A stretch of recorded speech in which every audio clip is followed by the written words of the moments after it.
ፕሬዚደንት ሼህ መሐመድ ቢን ዛይድ አል ናህያን ፕሬዚዳንት ረሲፕ ታይፕ ኤርዶዋን እና ልዑል አልጋ ወራሽ ሙሐመድ ቢን ሰልማን የተባበሩት አረብ ኤምሬቶችና ሳውዲ አረቢያ ሁሌም ባላንጣ አልነበሩም። በግብጽ አብዱል ፈታህ አልሲሲ ስልጣን እንዲጨብጡ በማገዝ አብረው ተሰልፈዋል። እንደዛሬው ሆድና ጀርባ ሳይሆኑ በፊት በሊቢያ እና በየመን ጉዳይ ተቀራራቢ አቋም ነበራቸው። በእስራኤልና በፍልስጤም ጉዳይም ከአረብ ሊግ አገራት መካከል የሚቀራረበ አቋም አራምደዋል። ለቁርሻቸው ብዙ ምክንያቶች ሊጠቀሱ ይችላሉ። ጸባያቸው ድንበር ተሻጋሪ የምስራቅ አፍሪካ ጉዳይ በመሆኑ ዋና ዋናዎቹ ምክንያቶች በዚህ ዘገባ እንዳስሳለንም። የኢትዮጵያ ስም ከተባበሩት አረብ ኤምሬቶችና ከሳውዲ አረቢያ ጋር ተያይዞ መነሳት ከጀመረ ጥቂት ዓመታት አስቆጥሯል። ከንግድና ኢንቨስትመንት ጀርባ ያሉ ፖለቲካዊ ፍላጎታቸው ምንድናቸው የሚለውንም እንመለከታለን። በሌላኛው ጽንፍ ያለችው አገር ደግሞ ቱርክ ናት። እንደ ሁለቱ የባህር ሰላጤው አገራት ሳይሆን ኢትዮጵያና ቱርክ ዘመናትን ያስቆጠረ ትስስር አላቸው። ጥያቄው በአሁናዊ ግንኙነታቸው ምን ተለወጠ የሚለው ነው። በኢትዮጵያ ሲቪል ሰርቪስ ዩኒቨርሲቲ የፖሊስ ጥናት ባለሙያ ሙከረም ሚፍታህ የተባበሩት አረብ ኤምሬቶች እና ሳውዲ አረቢያን ፉክክር የሚመለከቱት በዋናነት ከአሜሪካና ከእስራኤል ፍላጎት አንጻር ነው ብለዋል። የታሪክ ባለሙያ ዶክተር ኢብራሂም ሙንሸዋ ቱርክ በኤርዶዋን ስር ለአፍሪካ ልዩ ትኩረት የሰጠ ፖሊሲ እያራመደች መሆኑን ያስረዳሉ። ሶስቱ ሀገራት ከኢትዮጵያ ምን ይፈልጋሉ የሚለውን ለመረዳት ከታሪካዊ ዳራው እንነሳ። የአረብ ዓለም መሪ የመሆን ፉክክር የተባበሩት አረብ ኤምሬቶችና ሳውዲ አረቢያ በኢትዮጵያ እንዲሁም በአፍሪካ ቀንድ የሚያሳድሩት ጫና እየበረታ መምጣቱን ሲገለጽ ቆይቷል። ለመሆኑ ለዚህ ምክንያት የሆነው የሁለቱ ሀገራት ፉክክር መነሻው ምንድነው? ሁለቱ ሙስሊም የአረብ ሀገራት ናቸው። ነገር ግን የአረብና የሙስሊም ዓለም መሪ ሆኖ ይገዳደራሉ። ዶክተር ሙከሪም እንደሚናገሩት በተለይም ልዑል አልጋ ወራሽ ሙሐመድ ቢን ሰልማን ከመጡ በኋላ የመሪነት ሚናን ለመውሰድ ፉክክሩ በርትቷል። ሳውዲ በእስልምና ቅዱስ ስፍራ የሆኑት የመካና የመዲና መገኛ እንደመሆኗ የሙስሊሙን ዓለም የምወክለው እኔ ነኝ የሚል እምነት አላት። ኤምሬቶች ይህንን ለመገዳደር በቂ ሃይማኖታዊ እና ታሪካዊ መነሻ ስለሌላቸው ፊታቸውን ጠንካራ የንግድ ማዕከል ወደ መሆን አዙረዋል። በዋነኝነት በሳይንስና ቴክኖሎጂ እንዲሁም በግንባታ ዘርፍ ቀዳሚ ተወዳዳሪ አገር እየሆነች ነው። የተባበሩት አረብ ኤምሬቶች ከአውሮፓ፣ ከአሜሪካ፣ ከቻይና እና ከህንድ ትልልቅ ኩባንያዎች በመሳብ ራሷን ስታሳድግ፣ በአንጻሩ ሳውዲ አረቢያ ይህንን ማሳካት እንዳልቻለች ዶክተር ሙከሪም ይናገራሉ።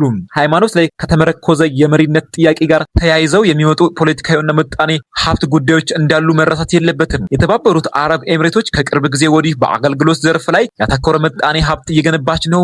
ጠንካራ የንግድ እንቅስቃሴ የሚካሄድባት ዱባይ ለዚህ ጥሩ ማሳያ ናትም። ሳውዲ አረቢያ ደግሞ የነዳጅ ሀብት የፈጠረላት አቅም አለ። ከነዳጅ ሽያጭ በሚገኘው ሀብት ዘመናዊ የጦር መሳሪያዎችን ከአውሮፓና ከአሜሪካ በመግዛት ራሷን እያጠናከረች እንደሆነ ባለሙያ ይገልጻሉ። ከዚህ አንጻር የተባበሩት አረብ ኤምሬቶች እምብዛም ጠንካራ አይደሉም ይላሉ። የውድድር መንፈስ በጊዜ ሂደት ተጠናከረ ወደ ባላንጣነት መጣ። ዶክተር ሙከረም የተባበሩት አረብ ኤምሬቶችና ሳውዲ አረቢያ ፉክክራቸው ከመሪዎቻቸው እንደሚጀምር ይገልጻሉ። የሁለቱ መሐመዶች የለውጥ ተምሳሌት የመሆን ፉክክር የሳውዲ አረቢያ ልዑል አልጋ ወራሽ ሙሐመድ ቢን ሰልማን እና የተባበሩት አረብ ኤምሬቶች ፕሬዚዳንት ሼህ ሙሐመድ ቢን ዛይድ አል ናህያን ሪፎርሚስት ሆኖ መታየት ይፈልጋሉ። ሁለቱ አገራት በንጉሳዊ ቤተሰብ ላይ የሚተዳደሩት ከወግ አጥባቂነት በመውጣት ረገድ ሁለቱም መሪዎች የአረብ ዓለም ተምሳሌት መሆን እንደሚፈልጉ ዶክተር ሙከረም ይናገራሉ። ለምሳሌ ሴቶች መኪና እንዲያሽከረክሩ በመፍቀድ እንዲሁም የምዕራቡን ዓለም ድምፃውያን በመጋበዝ ሙሐመድ ቢን ሰልማን ለለውጥ ዝግጁ መሆናቸውን ለማሳየት ይሞክራሉ። ሼህ ሙሐመድ ቢን ዛይድ አል ናህያን በዚህ ውድድር መበለጥ አይፈልጉም። በሁለቱ መሪዎች መካከል ያለው የግል ፉክክር ላይ ሌሎችም ዓለም አቀፍ ጉዳዮች ታክለውበታል። ሪፎርሚስት ነን የሚሉት ሁለቱ መሪዎች ልዩነታቸው ተቋማዊ እና አገራዊ ቅርጽ ወይም መልክ እየያዘ መጥቷል። ሁለቱ መሐመዶች ከፍተኛ የሆነ መናናቅና ጥላቻ አላቸው። ግላዊ ጠባያቸውን ተቋማዊ አድርገውታል ይላሉ ዶክተር ሙከሪም። ከግለሰብ ፉክክር ተነስቶ አገራዊ መልክ የያዘውን ልዩነት ወደ ኢትዮጵያና ወደ አፍሪካ ቀንድ እንውሰደው። የባህረ ሰላጤው አገራት ፍላጎት በአብይ ዘመንም የአረብ አገራት ሚና ጎልቶ መታየት የጀመረው ከጠቅላይ ሚኒስትር አብይ አህመድ ወደ ስልጣን መምጣት በኋላ ነው። ኤምሬቶችና ሳውዲ በኢትዮጵያ በተለያዩ ዘርፎች በቢሊዮን ዶላር የሚቆጠር ኢንቨስትመንት አላቸው። ጠቅላይ ሚኒስትር አብይ ስልጣን መያዛቸውን ተከትሎ የተባበሩት አረብ ኤምሬቶች ወደ 3 ቢሊዮን ዶላር ገደማ በኢትዮጵያ ላይ አውጥታለችም። ዶክተር ሙከሪም የኢትዮጵያን የተባበሩት አረብ ኤምሬቶችን ግንኙነት በሁለት ምዕራፍ ይከፍሉታል። ከአውሮፓውያኑ 2018 በፊትና በኋላ በሚልም በንግድና ኢንቨስትመንት፣ በልማት ድጋፍ፣ በግንባታ፣ በኢነርጂ፣ በሰብአዊ ድጋፍ እና በሌሎችም ዘርፎች ከ2018 በፊት የነበራቸው ሚና ውስን ነበርም። በአገራት መካከል የሚፈጠር የፖለቲካዊ ይሁን የመጣኔ ሀብት ትስስር ከትንሽ ተነስቶ እንደሚያድግ በመጥቀስ የኢትዮጵያና የኤምሬቶች ግንኙነት ግን ለውጡ ድንገቴ መሆኑ ጥርጥር የለውም፣ የእድገት ደረጃውንም አላሳየም ሲሉ ባለሙያው ይገልጹታል።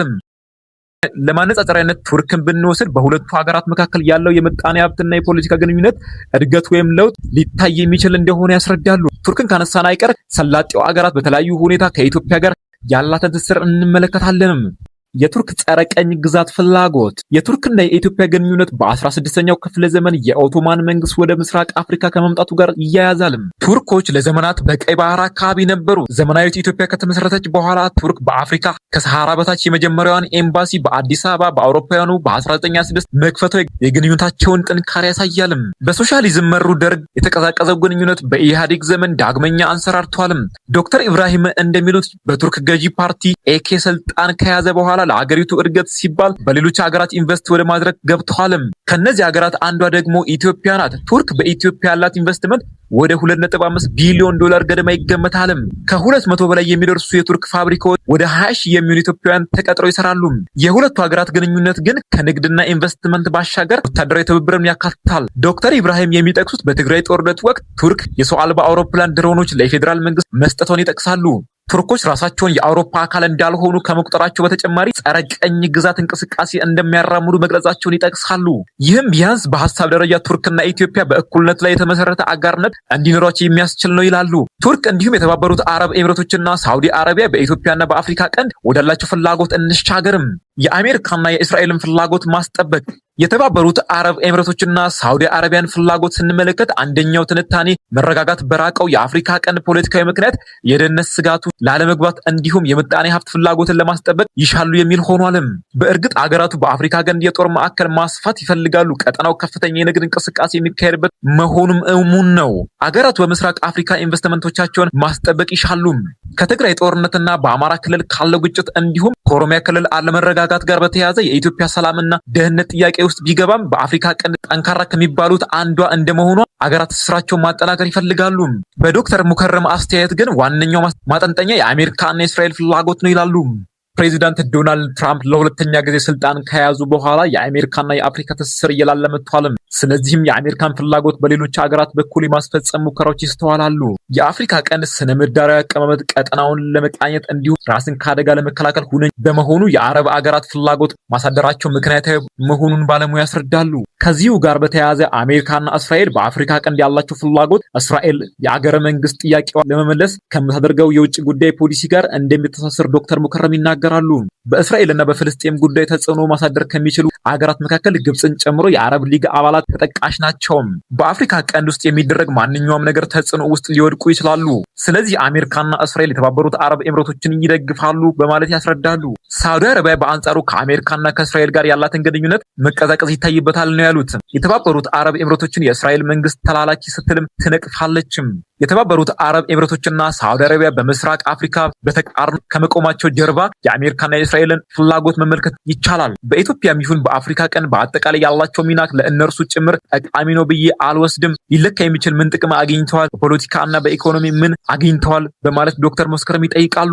የኢትዮ ኤርትራና ቀጠናዊ ጉዳይ። ከኢትዮጵያ የባህር በር ጥያቄ ጋር በተያያዘ በኢትዮጵያና በኤርትራ መካከል ያለው ውጥረት ከጊዜ ወደ ጊዜ እየተባባሰ መጥቷል። መቋጫ ካላገኙ የሱዳን የእርስ በርስ ጦርነት ጀርባ ኢትዮጵያም የባህረ ሰላጤው አገራት ስማቸው ሲነሳ ቆይቷል። ተገዳዳሪዎቹን የሱዳን ጦርና ፈጥኖ ደራሽ ኃይል የሚደግፉ አካሎች የእጅ አዙር ጦርነት እያካሄዱ መሆኗን ዘገባዎች ይጠቁማሉ። ኢትዮጵያ ከሶማሊላንድ ጋር የተፈራረመችው የመግባቢያ ሰነድ ሌላ በቀጠናው ውጥረት የተጫረ ክስተት ነው። እስራኤል ለሶማሊላንድ የአገርነት እውቅና መስጠቷ ያስቆጣት ሶማሊያም ተቃውሞ ማስተጋባቷን ቀጥላለች። በዚህ ምክንያት ከኤምሬቶች ጋር ያላትን ግንኙነት አቋርጣለችም። በታላቁ ህዳሴ ግድብ ዙሪያ የሚወዛገቡት ኢትዮጵያና ግብጽ በሶማሊያ እንዲሁም በሱዳን አማካኝነት ፍላጎታቸውን ለማስጠበቅ ይሞክራሉ።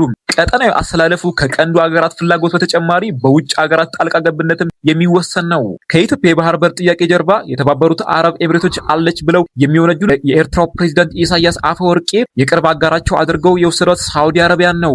ዶክተር ሙከረም በባህር በር ጥያቄ ምክንያት ኢትዮጵያና ኤርትራ ወደ ጦርነት ሊገቡ እንደሚችሉ ጽኑ እምነት አላቸው። ነገር ግን በሁለቱ ሀገራት መካከል ጦርነት ቢነሳስ? ከሳውዲ ጋር ሲነጻጸር የተባበሩት አረብ ኤምሬቶች በኢትዮጵያ ያላቸው ተሳትፎ ከፍተኛ ነው። ከ2.5 ቢሊዮን ዶላር በላይ ኢንቨስትመንት አላቸው። ያንን ለመጠበቅ ሲሉ ከኢትዮጵያ ጎን ሊሆኑ ይችላሉ ሲሉ ይመልሳሉ። ጦርነት የሚያስከትለውን ውድመትና ዲፕሎማሲያዊ ውግዘት ከግምት ውስጥ በማስገባት ኢትዮጵያ የወደብ ጥያቄዋን በሰላማዊ መንገድ በሶማሊላንድ አማካኝነት ልታሳካ እንደምትችል ያምናሉ። በእርግጥ ኢትዮጵያ ለሶማሊላንድ አገርነት እውቅና ብትሰጥ ከሶማሊያና ከቱርክ ጋር ውዝግብ መፈጠሩ አይቀሬ ነው። ቱርክ ለአፍሪካ የተለየ ትኩረት መስጠት መጀመሯ ከኢትዮጵያ ጋር ያላትን ግንኙነት አጠናክራ መቀጠሏን የሚያነሱት ዶክተር ኢብራሂም በበኩላቸው ቱርክ በቀጠናው ያላት ፖሊሲ ከሁሉም ሀገራት እኩል ተጠቃሚ የሚያደርጋት እንደሆነ የኢትዮጵያና የቱርክ ግንኙነት በጎመራበት በኤርዶዋን አስተዳደር ውስጥ አገሪቱ አንዱን ጥላ አንዱን መያዝ እንደማትፈልግ ይገልጻሉ። ቱርክ የኢትዮጵያና ሶማሌላንድ ጠንካራ ስምምነት በአንካራ ስምምነት ያሸማገለችው ከሁለቱ ሀገራት አንዱን ላለመምረጥ ነው። ቱርክ ማስተላለፍ የምትፈልገው መልእክት ኢትዮጵያን በቀላሉ አንለቅም፣ የኢትዮጵያ ፍላጎት የኛም ፍላጎት ነው የሚል እንደሆነ ይናገራሉ።